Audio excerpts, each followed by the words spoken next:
మీరు గత 4 ఏళ్ల సంది కనుక అడ్మిషన్ ప్రాసెస్ చూసుకుంటే 60% అమ్మాయిలు ఉన్నారు. ఏ ప్రోగ్రామ్ చూసినా, నాట్ ఓన్లీ ఎంబీఏ ఎంసీఏ, రాష్ట్రంలో ఏ కళాశాలకు పోయి మీరు అబ్జర్వ్ చేసినా స్ట్రెంత్ అమ్మాయిలదే ఉంది. ర్యాంకులు వాళ్ళే కొడుతున్నారు, అన్ని రంగాలలో కూడా వాళ్ళే ముందున్నారు. దానికి మనం ఒక రకంగా చాలా సంతోషించాలి. ఉమెన్ ఎంపవర్మెంట్ మన రాష్ట్రంలో బాగా జరుగుతున్నందుకు మేము కూడా చాలా ప్రోత్సహిస్తున్నాం. మేము అదే చెప్పేది, ఉద్యోగం మనం ఇచ్చుడు కాదు, మనం సంపాదించుడు కాదు, మనం 10 మందికి ఉద్యోగం ఇచ్చే స్థాయికి ఎదగాలనే దిశగానే మనం ప్రోత్సహిస్తున్నాం.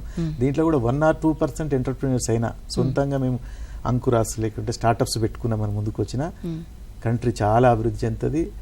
అమ్మాయిల శాతం విపరీతంగా పెరిగే అవకాశం ఉంది భవిష్యత్తులో. మీరు చెప్తే నమ్మరు, స్టార్టింగ్లో మా విశ్వవిద్యాలయానికి వచ్చేసరికి బాయ్స్ హాస్టల్స్ 2 ఉండే, గర్ల్స్ హాస్టల్ 1 ఉండే.